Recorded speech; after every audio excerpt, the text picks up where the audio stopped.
Good morning. எல்லாருக்கும் இனிய காலை வணக்கம். இன்னைக்கு பேச போகிற தலைப்பு ஒரு சிலருக்கு ரொம்ப பிடிக்கும், சிலருக்கு பிடிக்காம இருக்கலாம். ஆனால் விஷயங்களை கருத்துக்களை நம்ம எல்லாத்தையுமே ஷேர் பண்ணி எல்லாத்தையும் பேசி தான் ஆகணும் இல்லையா?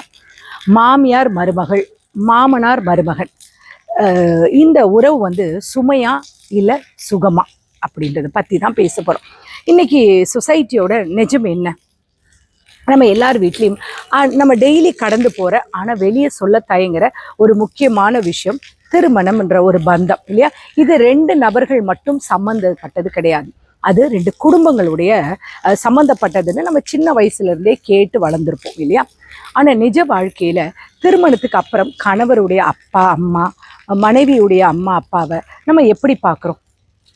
அவங்கள வெறும் மாமியார் மாமனாராக பார்க்குறோமோ, இல்லை அவங்கள ஒரு ஒரு தாய் தகப்பனாக பார்க்குறோமா, அவங்கள ஒரு சுமையாக பார்க்குறோமா, இல்லை நம்மளை ஒரு டிஃப்ரெண்ட்டான அந்நியர்களாக பார்க்குறோமா?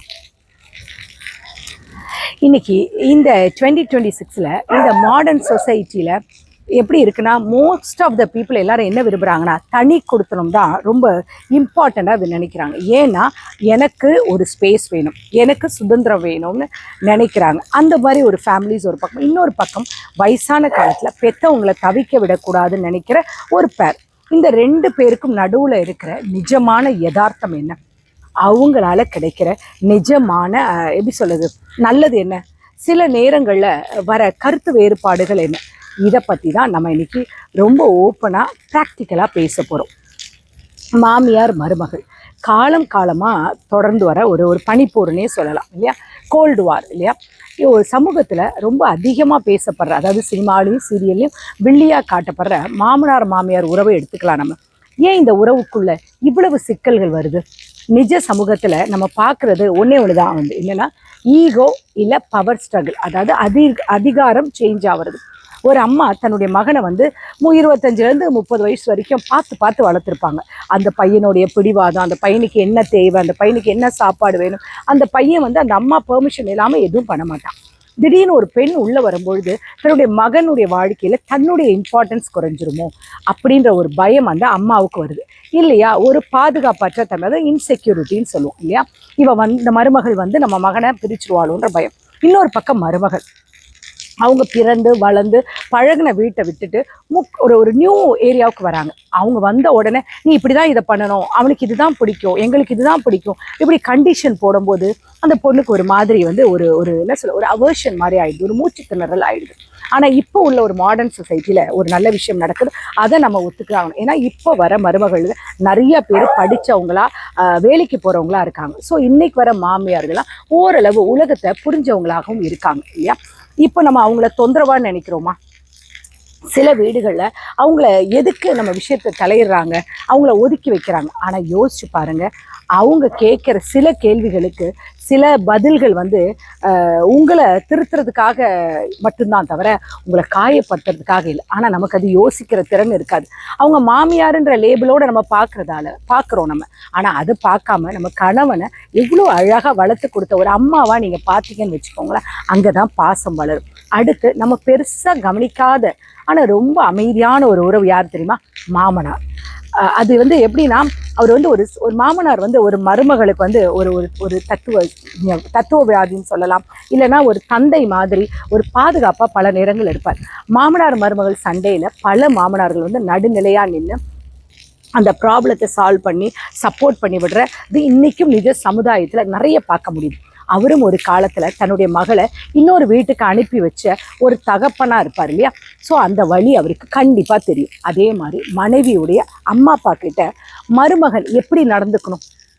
சரி, முன்னாடியெல்லாம் நம்ம மாப்பிள்ளை எனக்கு தனி மரியாதை வேணும்னு ஒரு காலம்லாம் இருந்தது. இப்போல்லாம் மருமகன்கள்லாம் அப்படி கிடையாது. இன்னைக்கு அந்த பிள்ளைங்க தன்னுடைய மனைவியுடைய பெற்றோரை தன்னுடைய சொந்த பெற்றோர் மாதிரி மதித்து அவங்களுடைய கஷ்ட நஷ்டங்களை துணை இருக்கிற மருமகன்கள் தான் நிறையா இருக்காங்க. புரியுதா? அது நமக்கு இல்லைன்னு சொல்லவே முடியாது. தன் மனைவி வேலைக்கு போகும்போது அவங்க வீட்டில் ஏதோ ஒரு ப்ராப்ளம் இருக்குது, அவங்களுக்கு உடம்பு சரியில்லை, ஓடி போய் அந்த இடத்துல நின்று சப்போர்ட் பண்ணுற மருமகன்கள் இந்த சொசைட்டியில் உண்மையாகவே ஹீரோக்களாக இருக்காங்க. ஒரு பெண்ணுக்கு அவங்க பெற்றவங்க முக்கியம், கட்டின கணவனும் முக்கியம். கணவன் தன் பெற்றோரை எப்படி மதிக்கும் பொழுது அந்த இடத்துல தன்னுடைய பெற்றோரை கணவர் மதிக்கும் பொழுது அந்த பெண்ணுக்கு தன் கணவர் மேல் உள்ள காதலும் மரியாதையும் அதிகம்தான் ஆகுது.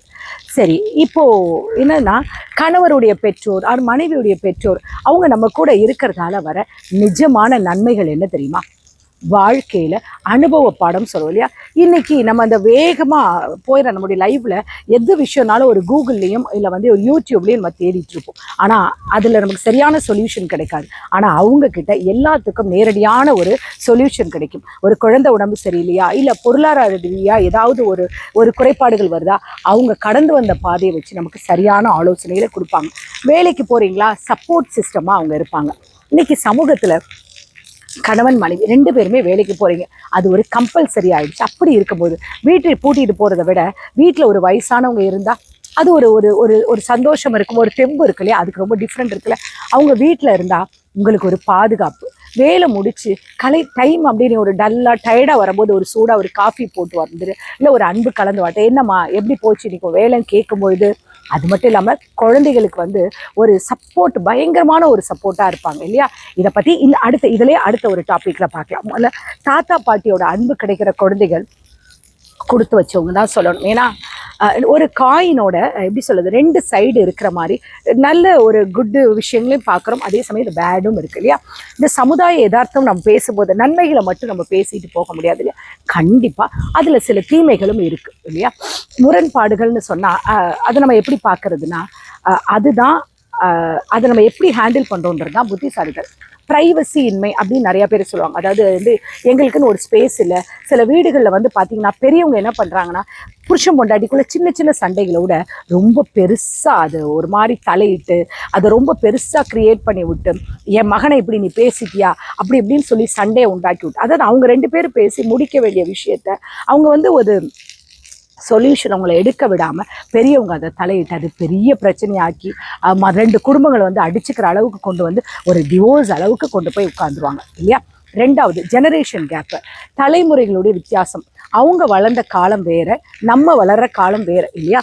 அவங்க காலத்தில் எது எல்லாத்தையுமே வந்து சிக்கனமாக வாழ்கிறது, கணக்கு போட்டு வாழ்கிறது, அது பெருசாக. இன்னைக்கு இருக்க லைஃப் ஸ்டைலில் ஆன்லைன் ஷாப்பிங் பண்ணுறது, ஹோட்டல் ஆர்டர் பண்ண, இதெல்லாம் வந்து அவங்களால அவாய்ட் பண்ண முடியாது. ஏன்னா பட் அதை இந்த பேரண்ட்ஸால் அக்செப்ட் பண்ண முடியாது. நாங்களாம் அந்த காலத்தில் அப்படின்னு அவங்க ஆரம்பிக்கும் போது இன்னைக்கு இருக்கிற தலைமுறைகளுக்கு அது எரிச்சலை கொடுக்குது. குழந்தைகளை வளர்ப்புக்கிறதுல முரண்பாடு. பெற்றோர்கள் வந்து எப்படின்னா குழந்தைகளை ரொம்ப ஸ்ட்ரிக்டாக வளர்க்குறோன்னு நினைப்பாங்க. ஆனால் தாத்தா பாட்டி அந்த பாசன்ற பேரில் குழந்தைகளை எந்த தவறு செஞ்சாலும் அதை மறைச்சி செல்லம் கொடுத்து அவங்கள ஒரு மாதிரி அன்பாக ஆக்கி வச்சிடுறாங்க. இது எல்லா இடத்துலையும் இருக்குது இந்த ஒரு குற்றச்சாட்டு. சரி, இப்போ குழந்தைகளுக்கு அந்த பாட்டி தாத்தா மேலே இருக்கிற தாக்கம் ஏன் அவங்க முக்கியம் அப்படி பற்றி பேசுவோமா? இந்த உறவுகளோட வேல்யூ, மதிப்பு குழந்தைகளை எப்படி வளர்றாங்க தெரியுமா? சமூகத்தோடு அவங்க எப்படி கனெக்ட் ஆகிறாங்கன்னா, பெற்றோர்கள் வந்து வீட்டில் இருக்கிற நியூக்ளியர் ஃபேமிலியில் வளர்கிற குழந்தைகள் வந்து ரொம்ப பெரும்பாலும் பார்த்திங்கன்னா மொபைல் ஃபோன், டிவி, கேம்ஸ்னு யாருக்கிட்டையுமே பேசாமல் அவங்க ஒரு தனி உலகத்தில் அது அப்படி ஒரு மாதிரி முடங்கி போயிடுறாங்க.